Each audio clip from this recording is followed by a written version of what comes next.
O dever em face do tempo de angústia. O Senhor tem me mostrado repetidamente que é contrário à Bíblia fazer qualquer provisão para o tempo de angústia.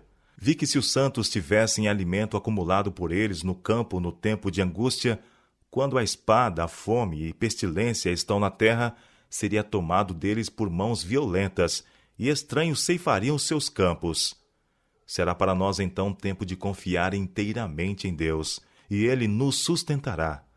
Vi que nosso pão e nossa água serão certos nesse tempo, e que não teremos falta nem padeceremos fome, pois Deus é capaz de estender para nós uma mesa no deserto. Se necessário, Ele enviaria corvos para alimentar-nos, como fez com Elias, ou faria chover maná do céu, como fez para os israelitas. Casas e terras serão de nenhuma utilidade para os santos no tempo de angústia, pois terão de fugir diante de turbas enfurecidas, e nesse tempo suas posses não podem ser liberadas para o avançamento da causa da verdade presente. Foi-me mostrado que é a vontade de Deus que os santos se libertem de todo embaraço, antes que venha o tempo de angústia, e façam um concerto com Deus mediante sacrifício. Se eles puserem sua propriedade no altar do sacrifício e ferventemente inquirirem de Deus quanto ao seu dever, Ele lhes ensinará sobre quando dispor dessas coisas. Então estarão livres no tempo de angústia, sem nenhum estorvo para sobrecarregá-los.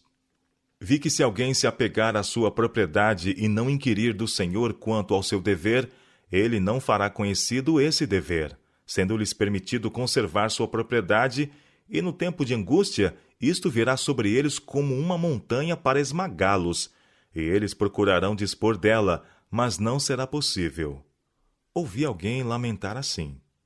A causa estava definhando, o povo de Deus estava perecendo de fome pela verdade, e nenhum esforço fizemos para suprir a falta. Agora, nossa propriedade de nada vale. Oh, se tivéssemos permitido que ela se fosse e acumulado tesouro no céu! Vi que o sacrifício não aumentava, mas decrescia e era consumido. Vi também que Deus não requeria que todo o seu povo dispusesse de suas propriedades ao mesmo tempo, mas se desejassem ser ensinados, Ele os ensinaria em tempo de necessidade, quando vender e quanto vender. De alguns se tem pedido no passado que dispusessem de suas propriedades para sustentar a causa do advento, enquanto a outros tem sido permitido conservá-las até o tempo da necessidade. Então, quando a causa delas necessite, seu dever é vender. Vi que a mensagem, vendei os vossos bens e dai esmola, não tem sido apresentada por alguns em sua clara luz, e o objetivo das palavras de nosso Salvador não tem sido claramente apresentado. O objetivo de vender não é dar aos que podem trabalhar e sustentar-se a si mesmos, mas para espalhar a verdade. É um pecado sustentar e favorecer a indolência dos que podem trabalhar. Alguns têm sido zelosos em assistir a todas as reuniões, não para glorificar a Deus, mas por causa de pão e peixe. Muito melhor seria que tais pessoas ficassem em casa trabalhando com as próprias mãos, porque isto é bom, a fim de suprir as necessidades de sua família e terem alguma coisa para dar para o sustento da preciosa causa da verdade presente. Agora é o tempo de acumular tesouro no céu e pôr o coração em ordem, pronto para o tempo de angústia. Somente os que têm mãos limpas e coração puro resistirão no tempo da prova. Agora é o tempo para a lei de Deus estar em nossas mentes, em nossa fronte e escrita em nosso coração. O Senhor me mostrou o perigo de permitir seja a nossa mente abarrotada de pensamentos e cuidados mundanos. Vi que algumas mentes são afastadas da verdade presente e do amor à Bíblia por causa da leitura de livros excitantes. Outros se carregam de perplexidade e cuidados quanto ao que comerão, ao que hão de beber e o que vestir. Alguns estão supondo a vinda do Senhor num futuro muito distante. O tempo tem continuado alguns anos mais do que eles esperavam, e assim pensam que continuará mais alguns anos, e desta maneira suas mentes são desviadas da verdade presente para irem após o mundo. Nisto vi grande perigo, pois se a mente está cheia de outras coisas, a verdade presente é deixada fora, e não há lugar em nossa fronte para o selo do Deus vivo. Vi que o tempo para Jesus permanecer no lugar santíssimo estava quase terminado, e esse tempo podia durar apenas um pouquinho mais. Que o tempo disponível que temos deve ser gasto em examinar a Bíblia, que nos julgará no último dia. Meus queridos irmãos e irmãs, que os mandamentos de Deus e o testemunho de Jesus estejam de contínuo em vossas mentes, expulsando assim cuidados e pensamentos mundanos.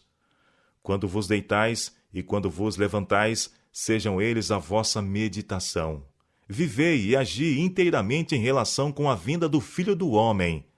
O tempo do selamento é muito curto e logo passará. Agora, enquanto os 4 anjos estão contendo os ventos, é o tempo de fazer firme a nossa vocação e eleição. Fim dos 2300 dias. Vi um trono, e assentados nele estavam o Pai e o Filho. Contemplei o semblante de Jesus e admirei sua adorável pessoa. Não pude contemplar a pessoa do Pai, pois uma nuvem de gloriosa luz o cobria. Perguntei a Jesus se seu pai tinha forma dele. Jesus disse que sim, mas eu não poderia contemplá-lo, pois disse: se uma vez contemplares a glória de sua pessoa, deixarás de existir. Perante o trono vi o povo do advento, a igreja e o mundo. Vi 2 grupos, um curvado perante o trono, profundamente interessado, enquanto o outro permanecia indiferente e descuidado. Os que estavam dobrados perante o trono ofereciam suas orações e olhavam para Jesus. Então Jesus olhava para seu pai e parecia estar pleiteando com ele. Uma luz ia do pai para o filho e do filho para o grupo em oração. Vi então uma luz excessivamente brilhante que vinha do pai para o filho, e do filho ela se irradiava sobre o povo perante o trono. Mas poucos recebiam esta grande luz. Muitos saíam de sob ela e imediatamente resistiam-na. Outros eram descuidados e não estimavam a luz e se afastava deles. Alguns apreciavam-na e iam e se curvavam com um pequeno grupo em oração. Todo este grupo recebia a luz e se regozijava com ela, e seu semblante brilhava com glória. Vi o Pai erguer-se do trono, e num flamejante carro entrar no Santo dos Santos para dentro do véu e assentar-se. Então Jesus se levantou do trono, e a maior parte dos que estavam curvados ergueram-se com ele. Não vi um raio de luz sequer passar de Jesus para a multidão descuidada depois que ele se levantou, e eles foram deixados em completas trevas. Os que se levantaram quando Jesus o fez conservavam os olhos fixos nele ao deixar ele o trono e levá-los para fora a uma pequena distância. Então ele ergueu o seu braço direito e ouvimo-lo dizer com sua amorável voz: esperai aqui, vou a meu pai para receber o reino. Guardai-vos os vossos vestidos sem mancha, e em breve voltarei das bodas e vos receberei para mim mesmo. Então um carro de nuvens, com rodas como flama de fogo, circundado por anjos, veio para onde estava Jesus. Ele entrou no carro e foi levado para o Santíssimo, onde o Pai se assentava. Então contemplei a Jesus, o grande sumo sacerdote, de pé perante o Pai. Na extremidade inferior de suas vestes havia uma campainha e uma romã, uma campainha e uma romã. Os que se levantaram com Jesus enviavam sua fé a ele no Santíssimo e oravam: meu Pai, dá-nos o teu reino. Então Jesus assoprava sobre eles o Espírito Santo. Neste sopro havia luz, poder e muito amor, gozo e paz. Voltei-me para ver o grupo que estava ainda curvado perante o trono. Eles não sabiam que Jesus o havia deixado. Satanás parecia estar junto ao trono, procurando conduzir a obra de Deus. Vi-os erguer os olhos para o trono e orar: Pai, dá-nos o teu Espírito. Satanás inspirava-lhes uma influência malévola. Nela havia luz e muito poder, mas não suave amor, gozo e paz. O objetivo de Satanás era mantê-los enganados e atrair de novo e enganar os filhos de Deus. As últimas pragas e o juízo. Na Assembleia Geral de Crentes na Verdade Presente, realizada em Sutton, Vermont, Em setembro de 1850, foi-me mostrado que as 7 últimas pragas serão derramadas depois que Jesus deixar o santuário. Disse o anjo: é a ira de Deus e do Cordeiro que causa a destruição ou morte dos ímpios. À voz de Deus, os santos serão poderosos e terríveis como um exército com bandeiras, mas eles não executarão o juízo escrito. A execução do juízo será ao final dos 1000 anos. Depois de serem os santos mudados para a imortalidade e tomados com Jesus, depois de haverem recebido suas harpas, vestes e coroas, e de entrarem na cidade, Jesus e os santos assentam-se em juízo. Os livros são abertos, o livro da vida e o livro da morte. O livro da vida contém as boas obras dos santos, e o livro da morte as obras dos ímpios. Esses livros são comparados com o livro norma, a Bíblia, e de acordo com isto são os homens julgados. Os santos, em uníssono com Jesus, passam o seu juízo aos ímpios mortos. Eis, diz o anjo, que os santos, em uníssono com Jesus, assentam-se em juízo e retribuem aos ímpios segundo as obras feitas no corpo. E aquilo que eles devem receber na execução do juízo é anotado em oposição ao seu nome. Esta, eu vi, era a obra dos santos juntamente com Jesus durante os 1000 anos na Cidade Santa, antes desta descer para a terra. Então, ao final dos 1000 anos, Jesus, com os anjos e todos os santos, deixa a Cidade Santa. E enquanto ele está descendo com eles para a terra, os ímpios mortos são ressuscitados. E então aqueles mesmos que o traspassaram, ao serem ressuscitados, vê-lo-ão à distância em toda a sua glória, com ele os anjos e os santos, e se lamentarão por causa dele. Verão as marcas dos cravos em suas mãos e pés, e o lado que eles traspassaram com a lança. As cicatrizes dos cravos e da lança serão então a sua glória.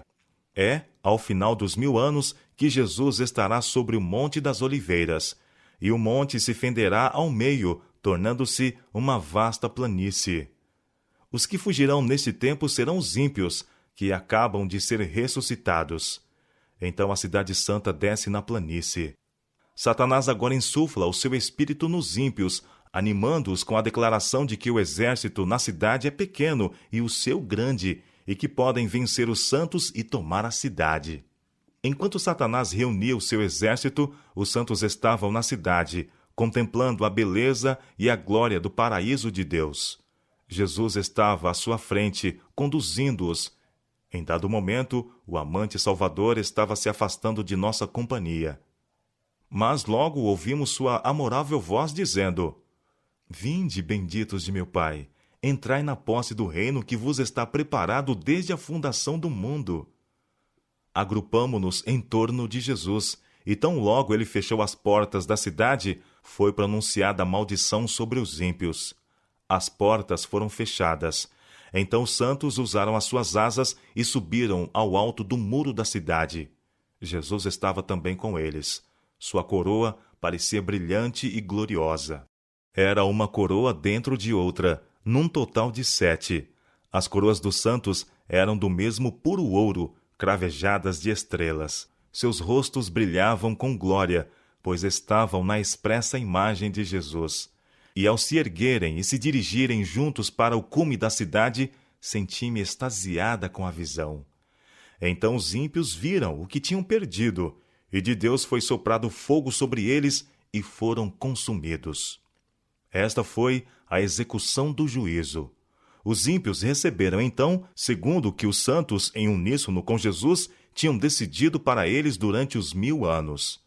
O mesmo fogo de Deus que consumiu os ímpios purificou a terra toda. As montanhas nodosas e partidas derreteram-se com calor fervente, bem como a atmosfera, e todo o restolho foi consumido.